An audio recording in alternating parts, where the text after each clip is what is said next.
तो चलें जी, मैं चावल की पिन्नियों की रेसिपी जो है वो आपके साथ शेयर करती हूँ। बिस्मिल्लाहिर्रहमानिर्रहीम। यहाँ पे मैंने 3 किलो चावल ले लिए। इनको मैंने इतने इतने डाल के किसी देगची में डाल लें आप। इसमें आपको बिल्कुल भी रेत या नमक वगैरह डालने की ज़रूरत नहीं है। नॉर्मल आंच के ऊपर इस तरह से हिलाते हुए आपने चावलों को भून लेना है।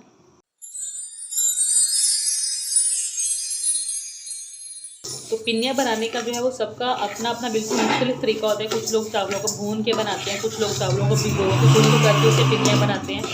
तो ये डेफिनेटली सबका अपना अपना तरीका है, बट मैं आपको अपनी रेसिपी दूंगी, अपने घर का तरीका शेयर करूंगी आपके साथ। तो इस तरह से हमने चावलों को भून लेना पहले। सबसे कितना भूनना है ये मैं आपको भून के दिखा दूंगी। तो व्यूअर्स, चावल हमारे जो हैं वो यहाँ पे भून चुके हैं। चावलों को भून लिया है, बिल्कुल फ़ाइन नहीं भूना आपने इनको। थोड़े से वाइट जब हो जाएंगे, हल्का सा रोस्ट करके इनको बाहर निकालना है इस तरह से। बहुत गर्म है अभी ये। और इसके बाद क्या करना है कि इनको हमने ग्राइंडर में डाल के ग्राइंड कर लेना है। फ़ाइन ग्राइंड नहीं करना हमने इनको, फ़ाइन आटे की सूरत नहीं देनी इनको, हल्का करकरा सा हमने इनको ग्राइंड कर लेना है। तो चलिए अभी हम इनको ग्राइंड करेंगे। चलें जी, यहाँ पे हमने चावलों को पीस लिया, भुने हुए चावलों को।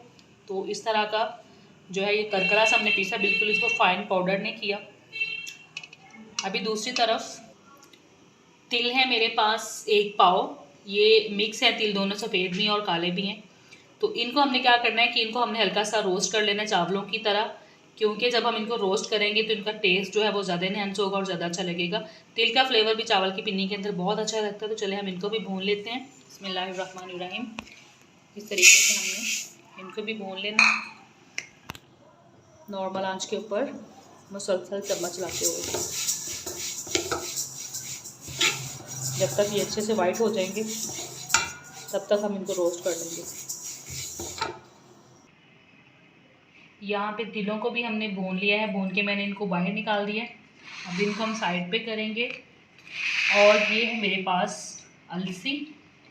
अलसी जो है इसको भी हम चावलों की पिन्नियों के अंदर ही ऐड करेंगे। ये मेरे पास आधा किलो है, इसको हमने भून लेना है और भूनने के बाद गरम गरम ही ग्राइंड करना है, क्योंकि अगर जो ठंडी होगी तो ग्राइंड नहीं होगी। तो चले हम इसको भी भून लेते हैं। बिस्मिल्लाहिर्रहमानिर्रहीम। इसको भून लेंगे।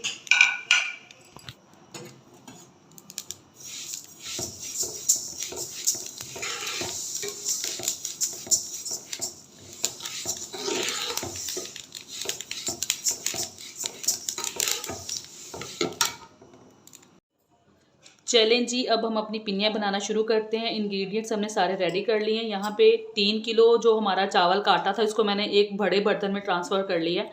बड़ा बर्तन होगा तो ज़्यादा बेहतर रहेगा। अब इसमें तमाम चीज़ें ऐड कर देंगे। आधा किलो अलसी जो मैंने पीस के रखी हुई थी वो इसके अंदर ऐड कर देंगे। साथ ही इसके अंदर ऐड करूँगी कश किया हुआ नारियल। ये 2 अदद नारियल लिए थे, मैंने इनको कश कर लिया। साथ ही इसके अंदर डाल देंगे भुने हुए तिल, और साथ ही इसमें जाएगी 1 कप मूंगफली। इसको निकाल के मैंने इसका छिलका जो है वो रिमूव कर दिया अच्छे से, लाल वाला भी। और साथ ही इसमें चली जाएगी किशमिश, 1 कप है तकरीबन ये भी। और साथ ही मैं इसमें ऐड कर दूंगी कुटे हुए बादाम। अभी हम इन सब चीज़ों को अच्छे से मिक्स कर लेंगे।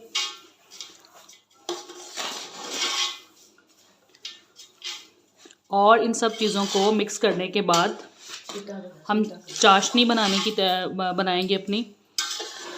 तो चाशनी के लिए आप चाहें तो चीनी का यूज़ कर सकते हैं, बट मैं यहाँ पे गुड़ का इस्तेमाल कर रही हूँ। तो क्योंकि हमारे पास 3 किलो चावल थे और आधा किलो अलसी थी, तो इस लिहाज से मैं इसके अंदर डालूँगी 1.5 kg गुड़ इसके अंदर जाएगा, 1.5 किलो यानी कि। तो बाकी मज़ीद मैं आपके साथ चाशनी भी शेयर करूँगी कि किस तरह से हमने बनाना है। चलें जी, हमारी हर चीज़ हो चुकी है मिक्स यहाँ पे। अभी हम चाशनी की तैयारी कर लेते हैं। चलें जी, चाशनी बनाने के लिए मैंने एक बड़ा सा देगचा जो है वो चूल्हे के ऊपर रख दिया। अभी सबसे पहले इसके अंदर ऐड करूँगी 1.5 किलो गुड़। छोटे टुकड़ों में मैंने इसको तोड़ लिया ताकि ये बनाने में पिघलने में आसान रहे। और साथ ही इसके अंदर ऐड करूँगी 1 गिलास भर के पानी का। बिस्मिल्लाहिर्रहमानिर्रहीम।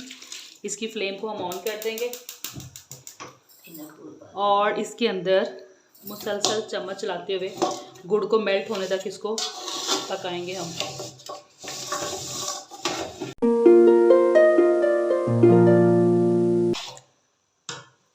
गुड़ यहाँ पे हमारा अच्छे से मेल्ट हो चुका है और ये आप देख सकते हैं सही अच्छे से पक भी रहा है। अभी हमने इसके एक तार होने के इंतज़ार करना है, यानी कि जब तक ये अच्छे से चिपचिपा सा नहीं हो जाता। जब ये चिपचिपा होगा फिर हम इसको जो है वो डालेंगे मिक्सर के अंदर।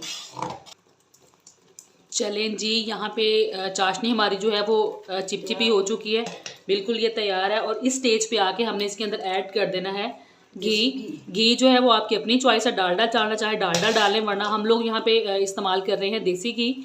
तो ये 3 पाव है तकरीबन। बिस्मिल्लाहिर्रहमानिर्रहीम। ये गया इसके अंदर घी जो है उसको मैंने पहले से मेल्ट किया हुआ था, तो इसको मेल्ट करके यूज़ करेंगे तो ज़्यादा बेहतर रहेगा, वरना अगर ठंडा डाल देंगे तो चाशनी जो है वो एकदम से इसका टेम्परेचर लो हो जाता है, बहुत ठंडी हो जाती है एकदम से। तो अभी हम इसके अंदर अच्छे से घी को कर लेंगे मिक्स। बिस्मिल्लाहिर्रहमानिर्रहीम। ये देख सकते हैं आप।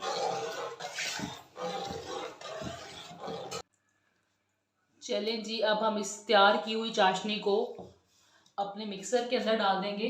बिस्मिल्लाहिर्रहमानिर्रहीम।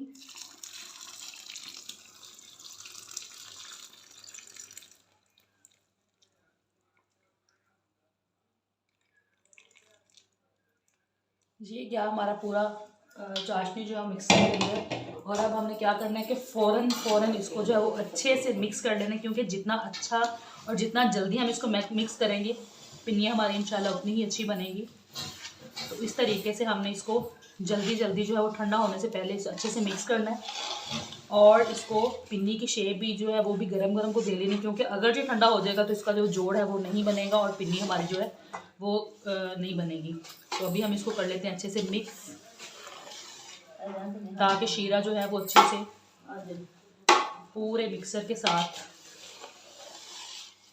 मिक्स हो जाए इस तरीके से।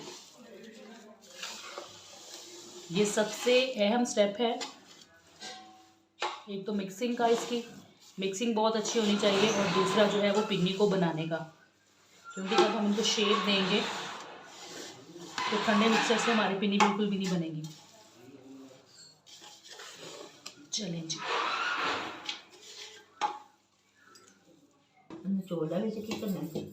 चलें जी, इस तरीके से हमने इनको हाथ की मदद से दरमियाने साइज़ की पिन्नी जितनी आप पसंद करते हैं इस तरीके से हमने इनको बना लेना। ये देखें अभी इनका माशाल्लाह से बहुत अच्छा जोड़ आ रहा है।